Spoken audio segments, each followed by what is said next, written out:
Hello and welcome to Dental Studies Simplified. I am Dr. Ankita Kotecha, and in today's video we will discuss the part 2 of how to attempt or appear or prepare for the MDS Periodontics clinical examination. So in today's video basically we will discuss all the questions that will probably be asked to you during your examination. So for those who don't know, part 1 of this video is already prepared and uploaded, that is entire case history. So once the case history is sorted, the link of which is available in the description box below. For those who haven't watched it yet, please watch it. It will be very helpful to you all. It is available with the PDF notes of the entire case history prepared from the standard references, along with the video links and download links of standard journal references. Okay. So for today's video we will discuss the various question and answers which will probably be discussed by the examiner with you during the examination. So first things first, case history, which we have already discussed separately in the part 1 of this video. For the part 2, the next question to be prepared is armamentarium. Yes. So what we have to do as a clinician or as a student appearing for the exam, we should be aware of our armamentarium. Okay, it's not just because we are a student we should know about it. As I already told in the previous video, at the beginning of the video, this examination is not just to test your knowledge, it's to test your applicability of the knowledge, how you apply or implement your knowledge into your private practice and management of the patients. The examiners will judge you for your applicability of knowledge rather than just knowing it. See, this exam is to find out whether you are eligible to perform an independent individual private practice, whether you will be able to manage your patients thoroughly or not. So for that reason we should be aware of our armamentarium, in and out of it. Okay. So under armamentarium basically we have the instruments, that is fixed assets, instruments and some apparatus, mainly suction apparatus. Okay. And the other things we have are the consumables, and we have one-time use, the disposables. Okay. One-time use products.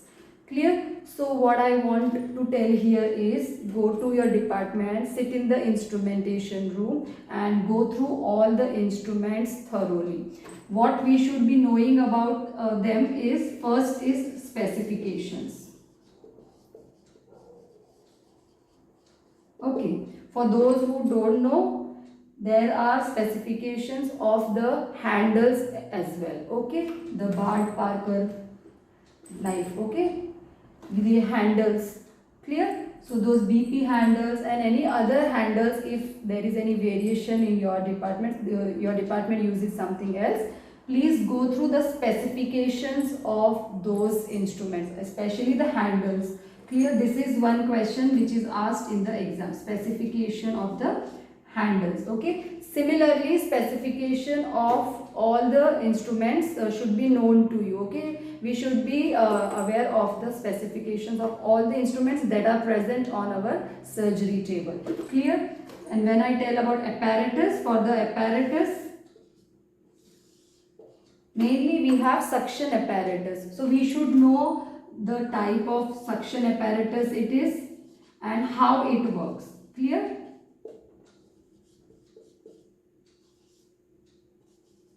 Sort of mechanism of action, we can tell. Okay, how it works. So we should know about these things.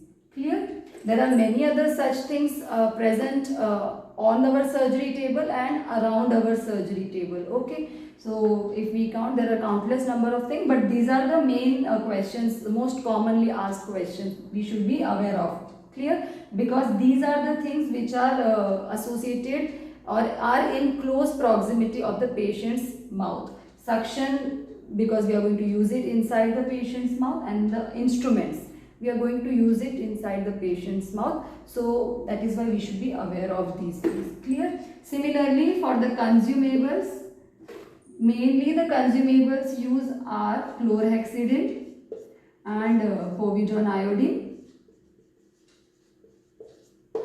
And for the one-time use things, there are few things such as syringes for irrigation, for local anesthesia, and the blades. Clear? So here also we should know about their specifications, some particular name, number, size, some dimension, and for those who don't know, at least I was new on the day of my exam about it, these products also hold an expiry date. Okay, so please check them, and we should be aware of the expiry date of the things that hold one. Clear? Apart from this, if it is the consumables, again we should know the composition, the content, mainly the concentration, of course the mechanism of action, which I will discuss in detail afterwards in the same video. Okay, and again expiry date. Clear? Just to rule out that we are not using any expired items on the day of surgery or on our patients. Otherwise also it's a healthy habit to keep a check on all these things. Clear? So about armamentarium, I want you to go through your department instruments room and the things where these stocks are preserved or kept or maintained, and go through all of these things and their particularly specifications and composition, concentration. Anything else, if your staff tells you particularly or the examiner asks you, maybe these are the common things. Apart from this, I don't know, but they may also ask you the brand names as well. Clear? And sometimes even cost, just to know whether the patient can afford the things that you have prescribed them or not. Clear? So whatever possible from your end, these are the probable questions that are asked in this section, armamentarium. And then once the armamentarium is sorted, then the next thing to be kept in mind is the sterilization status. Clear? Next thing is sterilization. So we all know the most popular chapter from Anant Narayan, textbook of microbiology, sterilization and disinfection. Okay, so we know there are many methods of sterilization and disinfection, but what you should know, which sterilization protocol is used in your department, and again how it works. Clear? So that is mechanism of action or how it works, and its success rate, how much sterilization is assured by the same. And then the next thing what we do after sterilization. See, the most common sterilization protocol is autoclaving. Clear? If there is anything else in your department, please read about the same. So after autoclave, they are stored in a UV chamber. Clear? Optional again. I don't see it in all the departments, but yes, that is also one of the things that is into the practice, UV chamber. And then let's say on the day of the exam, they are arranged on your surgical table, surgery table, right? The table is cleaned nicely and it is covered with a green cloth, which is usually washed and sun-dried. Of course, sunlight is also one of the method of sterilization. So with that table cover, onto that we arrange our instruments in the sequence of its usage into the patient's mouth, and then it is covered with another similar cloth, which is the green cloth, washed and sun-dried, until we start the surgery. Okay. So then the tricky question here is, how do we assure the sterilization until then? So let's say we answered that we have covered it with a clean cloth, which is sun-dried cloth, which is another method of sterilization, but then there is no seal. Okay, the peripheral seal is not assured, so there are chances of contamination, clear, or the breach of sterilization. So in that case, what we can do, if possible, I am not telling you you must do, your staff is the best person to answer this. So my suggestion is to use those disposable sealed pouches. Clear? So after autoclaving and UV sterilization, we can just store them in the disposable sealed pouches and arrange the instruments in those sealed pouches onto the surgical table until further use, okay, or until we begin with our surgery. So till we give our chairside discussion or question answer round, those instruments are sterilized and are present in the sealed pouches. So the seal gives you the assurity that the sterilization is maintained until we begin our surgery. Okay, so this is one thing we can try. Disposable sealed pouches. Clear? Then the next thing that can be discussed is the aerosol management. Aerosol management and dental unit water lines management. Again, I have prepared separate videos on both the topics. You will find them in the description box below. The links of both the videos are available in the description box. One on the aerosol management, the other one on the dental unit waterline management. So what we can do is, for aerosol management, obviously the protocol is to use our protective barriers first and foremost. That is, especially right now when it's a coronavirus thing going on, obviously protective barriers are a must.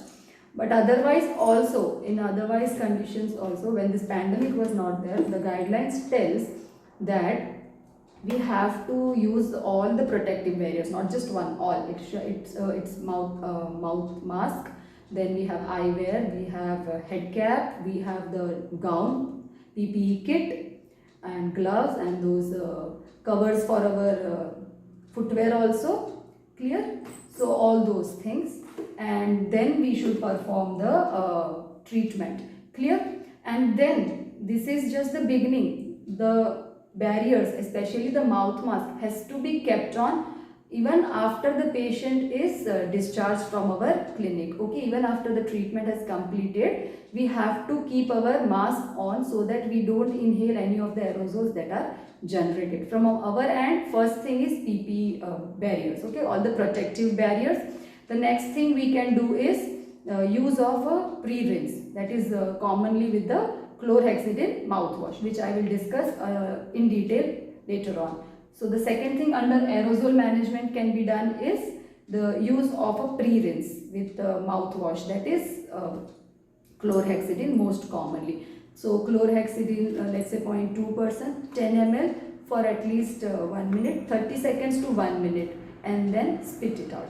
Okay, do not swallow. The third thing that can be done is using a high vacuum suction. Okay, so our suction apparatus should be of that category. And then the last things are all those filters, the HEPA filters, okay, high efficiency particulate. Okay, so these are the things under aerosol management. You will find them in detail in that particular video on aerosols management. So what you have done on that day, you should answer to the examiner. If the examiner asks what have you done to manage the aerosols in the clinic, you should answer what all you have done on that day. So in my opinion, the barriers are on. Okay, so the barriers are put on. We have asked the patient to perform a pre-rinse. Okay, the only two things which will vary are the suction apparatus as per the availability in your department and institution, and those filters. Okay, so I think even if we manage the first two things, we will be able to manage the aerosol successfully. Just one more thing to note down. Please keep your barriers on for a certain while, even after the patient leaves your clinic, because those aerosols needs to vent out. Okay, so keep the ventilation appropriate in the clinic, like keep the windows clear, fans and windows, but I doubt if that will interfere with contamination as well. So just assess it thoroughly. So this is about aerosol management in practice. Then we have the dental unit waterline management. Again, another most frequently or commonly discussed point during the Chairside especially. So how do we manage dental unit waterline? So again, we have a separate video on this topic, the link of which is available in the description box below.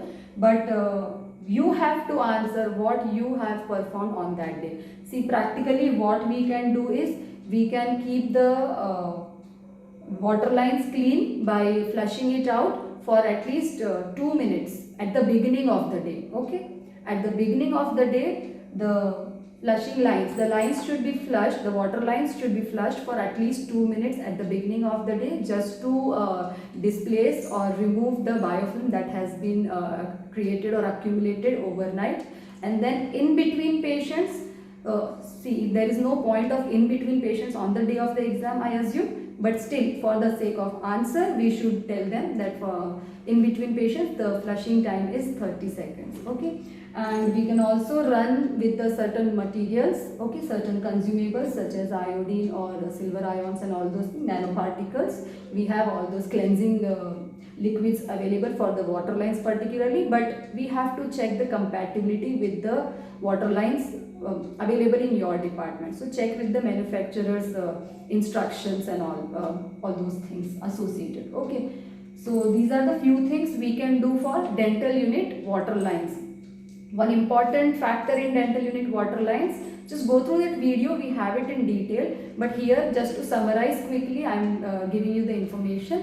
One more thing to be noted down about dental unit water lines is to have those anti-retraction valves, so that the used liquid doesn't go in the opposite direction, reverse direction. So we should have those anti-retraction valves, but practically this anti-retraction valve information will be available in the manufacturer's leaflet. Okay, but practically in our hand, what we can do is flushing the water lines regularly, that is 2 minutes at the beginning of the day and 30 seconds in between the patients. Okay, so these are the questions that will be asked apart from case history. That is all the things related to the surgical table and all the other fixed assets that are to be used. Okay, that is armamentarium and then their sterilization, and about the aerosols that would be generated, and the dental unit water lines, about the dental chair. Okay, so I hope the content till here is clear to all of you, because now we will begin with the next question, that is the mechanism of action of the chlorhexidine. Okay, we will discuss chlorhexidine, a little bit about chlorhexidine both as an irrigant or as a mouthwash, which is a very common question, but because we prescribe chlorhexidine a lot. I mean, I think almost everybody prescribes chlorhexidine, but there are many other alternatives to it. Clear? Because chlorhexidine is associated with a set of drawbacks. So then what to prescribe? That is why we have a lot other alternatives to chlorhexidine. So we will discuss mouthwashes in the next. Clear? So I hope the content till here is clear to all of you. So now let's begin with chlorhexidine. Clear? So under chlorhexidine, what all we should know is its name. It is mainly cationic bisbicarbonate. Okay, and it is active against gram-positive, gram-negative, facultative aerobes, anaerobes, yeast, etc. Okay, so we should know the name, we should know its spectrum of activity, and then the most important and unique feature of chlorhexidine, that is substantivity, that is prolonged duration of stay in the oral cavity. Okay, this is the sole reason why we all prescribe chlorhexidine a lot. Okay, but we tend to miss out on various other alternatives which might be as good as chlorhexidine, if not better than chlorhexidine. Okay, so we will discuss those alternatives, because chlorhexidine is associated with many drawbacks because of this substantivity. See, everything has pros and cons. If chlorhexidine has substantivity, this substantivity, that is its prolonged stay in the oral cavity, leads to staining of the teeth. Clear? It leads to parotid swelling. It leads to taste disturbances also. So lots of drawbacks. So we should know the drawbacks. If we should know the benefits, we should also know the drawbacks. So then what is the alternative? If it has so many drawbacks, then what is the alternative? The alternative here is essential oils. I hope you all are familiar to essential oils, mainly thymol and eucalyptus. Okay, eucalyptus oil with menthol and usually in the alcohol vehicle. Okay, so essential oils are a decent alternative to chlorhexidine if a patient is unable to tolerate chlorhexidine. Of course, chlorhexidine is the best compared to all the other available products and other such chemical agents. But if for some reason chlorhexidine cannot be prescribed to the patient, or the patient can't tolerate chlorhexidine, we have an alternative, a reliable alternative, which is essential oils. This data is being discussed from DCNA 2014, Unanswered Questions in Periodontology by Frank Scannapico. Okay, there is a separate article by the name Can Chemical Agents Help in Reducing Gingivitis or Achieving Plaque Control? So in that article, they have discussed all the studies of all the products available to be used as a chemical agent in the treatment of periodontal diseases. Okay, so there they have concluded that chlorhexidine is the best of all, but yes, chlorhexidine has drawbacks. So then we have a decent alternative, essential oils. But coming back to chlorhexidine, we should know the concentration. So the most common concentration is 0.2%, right? So the next question is the volume and duration of rinse. Okay, how long to rinse, swish around in the mouth, right? So for how long? So 0.2%. Then in that same article, the link of which is available in the description box below, if you go through that article, they have compared various volumes and they find 10 ml should be fine. The duration, again they have compared various durations. See, as per manufacturer's guidelines, it says 60 seconds, but who does it?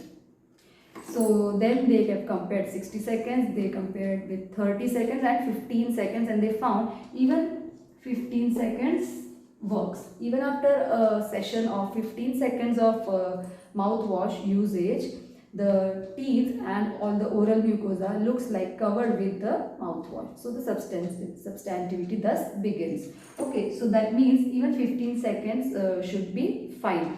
From the patient's point of view also, patients will also appreciate or like to do the activities which takes lesser time. Okay, if you tell the patient to rinse for 60 seconds, I really doubt if we get patient's compliance in that case. Patient's compliance is higher when they are told or instructed to do the job which are of lesser duration. Okay, so that is why there are studies on comparison of the various volumes, and there are studies where comparison of various durations, and they find 0.2%, 10 ml, 15 seconds at least. Okay, 15 seconds at least will work. So these are the instructions. This makes up the answer for the instructions given to the patient afterwards, post-operatively, when we prescribe the chlorhexidine. Okay, so this is all about chlorhexidine. Chlorhexidine, first choice. Second choice, if for some reason chlorhexidine cannot be used, essential oils. Okay,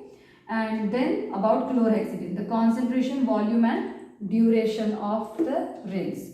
So this is how chlorhexidine here completes.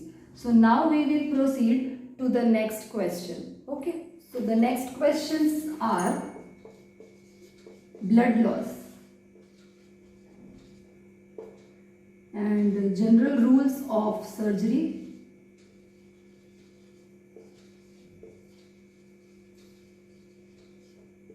justify using ultrasonics. Okay, so now we will discuss these questions. So once case history is sorted, the armamentarium and sterilization and all the apparatus specifications and all those things are sorted. We are sorted with the consumables and their usage, that is mainly chlorhexidine, both as a usage during surgery and post-operative prescription. Now we will discuss what happens intraoperatively, what all happens intraoperatively. So a very popular question is blood loss. Okay, so first we will discuss why we should be conscious or aware of the blood loss. See, because this blood loss, if it happens excessively, it may lead to post-op systemic disturbances, that is weakness. Most common effect is weakness, and even in case of patients who are in the borderline range, that is towards the lower end of the range of the hemoglobin criteria, then you may push the patient into the anemic status. So that is why we should be cautious of blood loss happening during the surgery. For that, practically what we can do is we can reduce our operative time. That is, we should try to complete our surgery in the minimum or the shortest duration as possible. But that does not mean we should be negligent. Okay, the duration should be tried to be kept as minimum as possible. But on the same time, it should be cautious and careful also. We cannot afford to be negligent just because we wanted to complete the surgery in a quickest time or the minimum shortest duration as possible. Okay, so that is why we should know about the blood loss. So here the question that can be asked is, how much blood loss occurs during periodontal surgery? See, the answers are many, but I have two main references, the download links, the DOI of which will be available in the description box. One is Baab et al. JOP 1977. What they did, they assessed blood loss by means of Syed hemoglobin method, and they found the blood loss to be 16 ml to 592 ml. Okay, so imagine 592 ml of blood loss, too much. So that's the answer. The second answer can be Zigden et al. JOP 2012. They assessed blood loss by means of colorimetric assay using the fructosamide as the molecule. Okay, and that is capillary blood fructosamide, and they found blood loss to be 6 ml to 145.1 ml. Okay, you may note it down as well, but you will be provided all this data in the notes as well as the original reference download links. Clear? So this is about blood loss. Why we should know about blood loss, how we can prevent blood loss, and for your knowledge, how much blood loss occurs during a routine periodontal surgery. I hope this question is clear. Now the next question we will take is justify using ultrasonic. See, this is again another controversy. Certain people are not in favor of using ultrasonics during periodontal surgery because the sole reason is the dental unit waterlines. Are we sure enough, or are we confident about the sterilization and disinfection of our dental unit waterlines? Because that water through the ultrasonics, through the coolant irrigation, is going to enter into the patient's system. Okay, and that is why this question always appears, and we have to justify whether we will use ultrasonics or not. See, ideally no, because nobody can assure the sterilization and disinfection of dental unit waterlines unless a professional from the manufacturer's side has arrived and done the job well. Okay, even after that the chances are not 100%, but yes, still after the professional's job there are chances that we may use. But what otherwise? So otherwise the answer is maybe, maybe not. But if you as a student tell that we have performed the dental unit waterline management as much as possible from our end, and that is why we would like to use ultrasonics during intraoperative procedure. Okay. Now the next question is general rules of periodontal surgery. See, this is another popular question that is discussed during chairside. How to perform a periodontal surgery? What are the general rules? See, basically, I think there exists something called as tenets of Tenenbaum.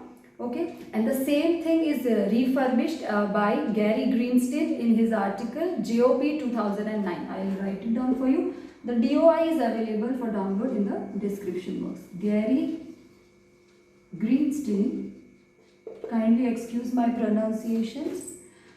GOP 2009. okay, in which he has discussed the various rules or the points to be kept in mind while performing a periodontal surgery. So there are I think in all 10 rules. We will try to discuss most of them possible here. Okay. So the first rule is the flap surgery, the flap design has to be planned in advance. That is one tooth extra, one tooth beyond on both the sides to get a better reflection and avoid undue trauma and pressure or tension onto the tissues. Second point is the flap surgery should be kept as simple as possible. The design should be simple to avoid any unnecessary or undue complexity. Clear? Then coming to incisions, we should ideally avoid vertical incisions, but if at all we have to give incisions, vertical incisions, we should give incisions which are divergent coronoapically, and that's how the base should be kept wider, and try to keep it pedicled so that the vascularity is maintained. Then about management of vertical incisions. Clear? Then the next point should be the tissue tension. The tissue tension should be avoided in all the aspects and at all the stages. Okay, let's say keeping our periosteal elevator, it should be on the bone and not on the tissues. Keeping our suction tip, see, ideally the suction tip should be always moving in the sweeping strokes, sweeping motion. Never keep a suction tip at one point for a longer time. Have you ever noticed the tissue will go too dry? Clear? Because this is against our next rule. The next rule is maintaining the hydration of the tissue. The tissues should be kept hydrated. It should be kept moist at all the times. We should never let our tissues go dry, because all these things will lead to post-operative pain, discomfort and swelling, edema. That is why this is the main point of all the points that we should keep in mind practically. The tissues should be kept moist, hydrated all the time. And that is why we should keep our suction tip moving in the sweeping strokes and rest all our instruments onto the bone and not on the tissues. Coming to the suturing, we all know suturing should be tension free, and the knots. The suturing knots shouldn't be too tight, otherwise it will lead to pressure necrosis. So these are the points that are discussed by Gary Greenstein in his article GOP 2009 about basic rules to be kept in mind, basic points to be kept in mind and rules to be followed while performing a periodontal flap surgery. So with this we have discussed blood loss, general rules of periodontal surgery, justifying using ultrasonics. Clear? So a quick summary before I proceed with the further questions. Till now we have discussed armamentarium. We discussed sterilization protocol. Then we discussed aerosols. We have a separate video for aerosols management. Then we discussed dental unit water lines management. Again a separate video for the same. Then we discussed chlorhexidine, both as an intraoperative usage and as a prescription mainly. And then we discussed these questions: blood loss, general rules of periodontal surgery and justifying use of ultrasonics during surgery.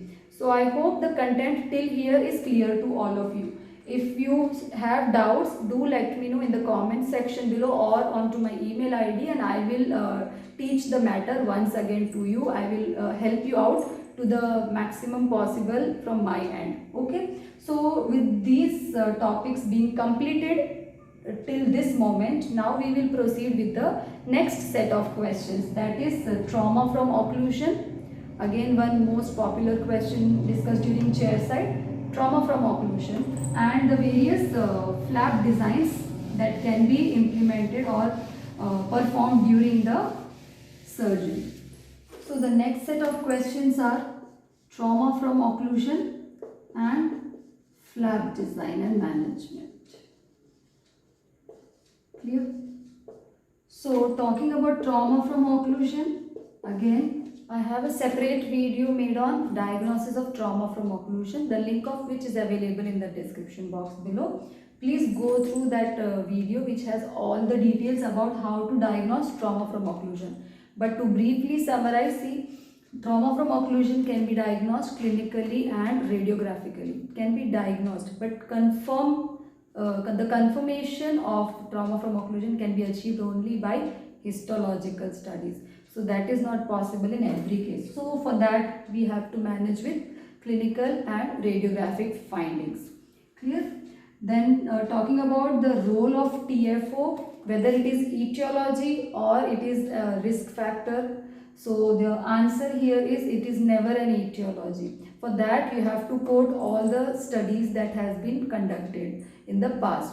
For example, the Gothenburg studies by Linde sir. Clear? So all such studies we have to justify that TFO, as per their conclusions, TFO will never initiate a new periodontitis case, but it will aggravate the findings, or it will enhance the progression of an existing periodontal disease. Okay, so TFO not an etiology but risk factor. Clear? So this is about TFO.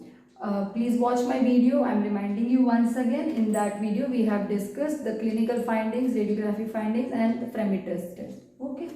Now we will discuss the various flap designs. See, if your flap design involves the terminal tooth, you may be asked to perform distal wedge procedure. If it is a maxillary case, then like the maxillary quadrant, then obviously we have to perform palatal flaps as per the palatal flap procedure. Okay, we cannot perform a routine periodontal flap surgery on a palatal aspect. Clear? So for that reason we have to be thorough with distal wedge procedures and palatal flaps, both the designs, apart from the conventional flap designs which I have already discussed. A separate playlist of the same is available in the description box below. Okay, the link is in the description box below. So these are the few flap designs that may be asked to perform. See, usually we have a common flap design which is the Kirkland flap design, but in case if there is spacing, then we may be asked to perform papilla preservation flaps. Clear? And then if there are any defects, obviously we must have noted down the defects beforehand only, but still if there are certain defects which are not visible on radiographs and they are found intraoperatively, and then we may be asked to perform regenerative or resective, whatever indicated in that particular case. Okay, so the first thing is our regular flap design choice. As per the rules already discussed just now, our flap design should be kept as simple as possible. But as I told, if it is a terminal tooth, then we may be asked to perform distal wedge procedures. If it is maxillary quadrant, we may be asked to perform palatal flaps. Okay. So overall, the entire flap design should be planned beforehand as per the rules we discussed as per Gary Greenstein, JOP 2009. Okay, and the management of those flaps, that is, I'll just have a quick revision of it. The incisions should be neat and tidy. No tearing of tissues, please. Our job is to perform an atraumatic surgery as much as possible so that the tissue trauma is reduced. So post-operative discomfort and edema, swelling is also reduced that way. Clear? So the incisions should be firmly given, neat and tidy. If it's a full thickness flap, then we have to hit the bone. If it's partial thickness flap, which is a skillful job, I doubt if anybody will be asked to do partial thickness flap, but if at all asked to do, we have no choice but to perform it. Okay, in that case we have to be little extra cautious also.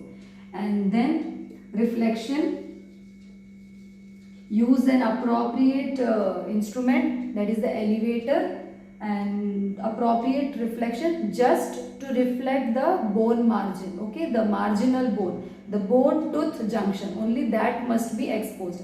Until and unless we are supposed to treat the bone by means of regenerative or resective, if it is a generalized horizontal bone loss case, then we are supposed to avoid overexposure of the bone, otherwise it leads to excessive post-operative bone loss.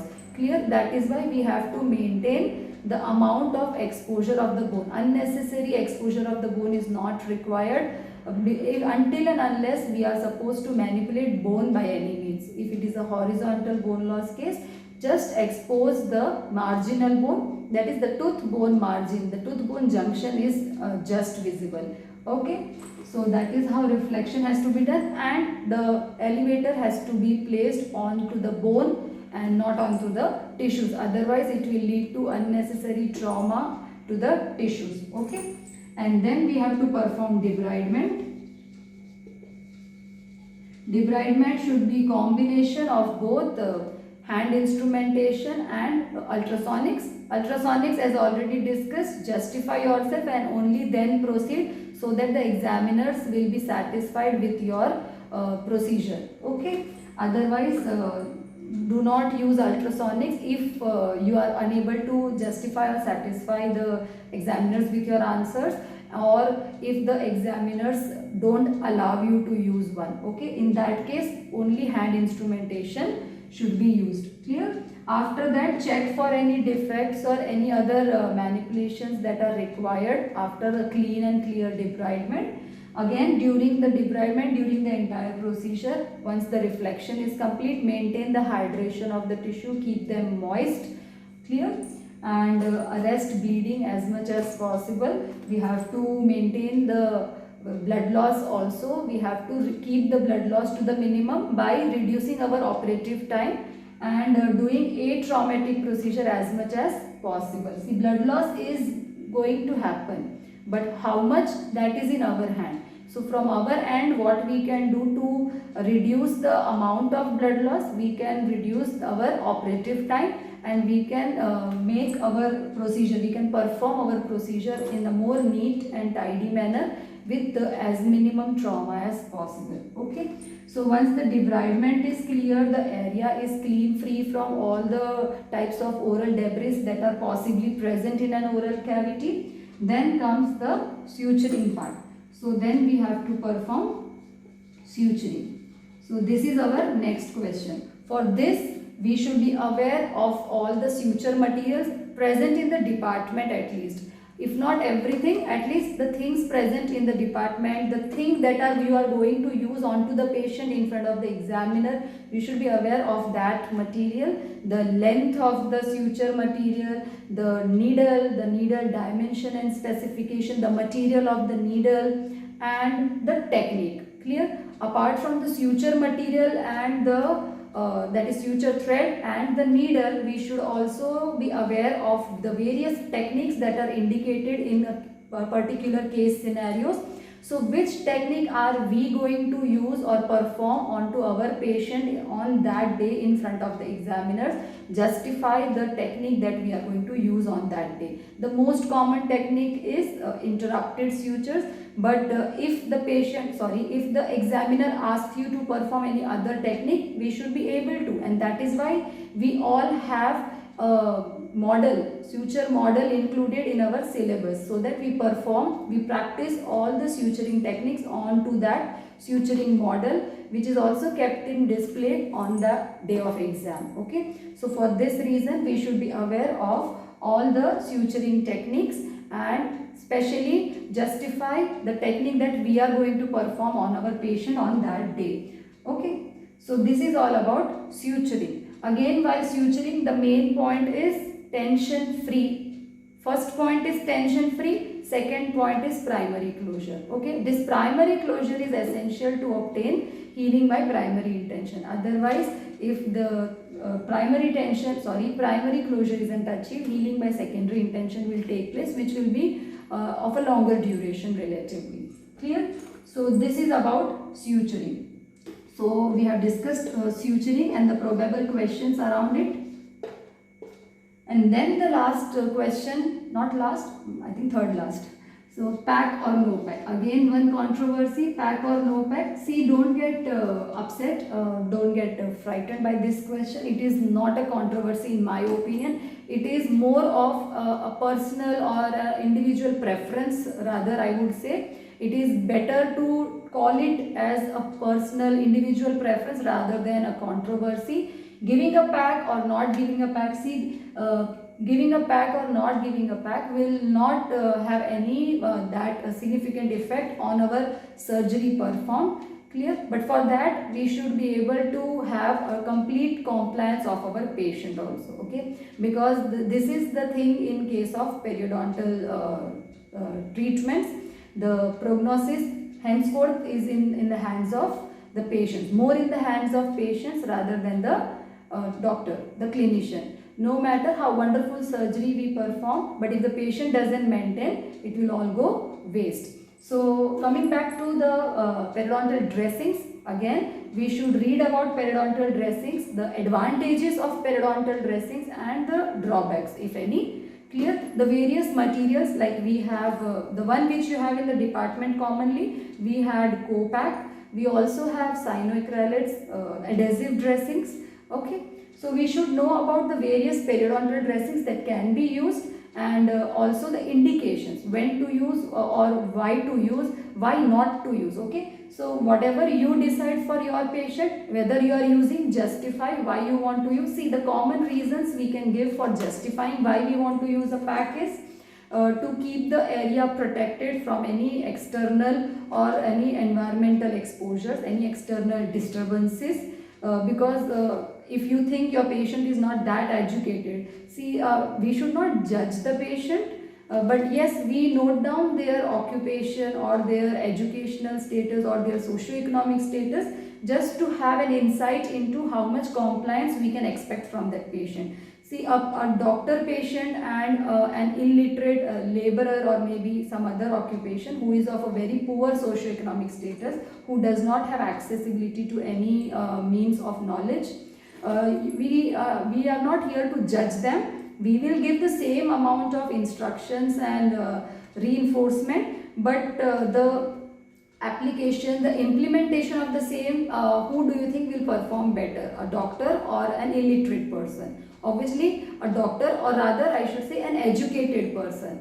So in case your patient you feel is not that educated enough or not too educated to accept or understand your instructions, you fear lack of compliance from the patient's end, then you may justify telling that I would like to provide a pack citing protection from the external disturbances or any environmental exposures. This pack will provide an undisturbed atmosphere, and for the sake of patient's comfort as well, you may take patient's consent in that case. Would he or she like to retain this dressing, which will be a little bulky thing comparatively. See, no dressing is absolutely comfortable. With dressing, it will be a little amount of bulk. I am not telling you to put a bulky periodontal dressing. See, again, there is a method how to apply or put the periodontal dressing. You may read the textbook for the same, but it shouldn't be too bulky, it shouldn't be too long apicocoronally, and it should never interfere, it should not be on the occlusal surfaces, it should never interfere with the occlusion or chewing. Already the patient is being operated, he has undergone a surgery, already their chewing will be impaired. With an improper dressing, you are just adding to the pain. Clear? So please place a neat and tidy compact periodontal dressing and justify the same. You don't want to give, even that is also fine, that will also work. So ultimately I am trying to tell you that periodontal dressing is never a mandatory thing or a compulsion. You may justify based on your personal experience, your observations, your opinion, and most importantly what you are, what your patient is going to provide you in form of compliance. How much compliance and instructions follow up you are going to get from your patient. So to be on the safe side, you may place as well, and if you are confident enough that your patient will not create any disturbances there by tongue touching with their tongue or finger or anything like that, then you may not place as well. Okay, so this is about periodontal dressing. So rather than controversy, we should rather term it as a personal preference. Clear? So after suturing, we place the periodontal pack. We may not place the periodontal pack, but the thing is, now we discharge the patient and we call the patient for follow-up next day. So the last point is follow-up. Before that, I'm sorry, we forgot. After suturing and before discharging the patient, we give them prescription. Clear? So again, I have a separate video on role of antibiotics, role of systemic antibiotics in periodontal case management. Okay, the link is available in the description box. Prescription of a systemic antibiotics. Again, here the question is whether to write brand name or the chemical name. I will advise you to go for the chemical names, the generic names, the pharmaceutical names, rather than going for any brand name, because again here the question is the cost, whether your patient is able to afford the cost of these brands. Okay, so rather than writing any brand name, we should go for writing the generic names, the chemical names or the pharmaceutical names. Okay, again the final answer, please check with your esteemed department staff. Please don't rely on me for anything. I am teaching you everything from standard references. So anywhere if you have to cite any reference, rather than citing me or my channel, you are supposed to cite the standard references, the textbooks, the journals and all those things which are standard references. Okay, so please, I am teaching you everything from standard references. Even the systemic antibiotics, I have already provided the DOI download link in the previous video. I will also add, I have also added the link in the same video also. For the systemic antibiotics, you may also check the Perio 2000 article. Okay, so the talking about the name thing, again it has to be decided by your staff, but yes, we were instructed to write the generic names rather than any particular brand name.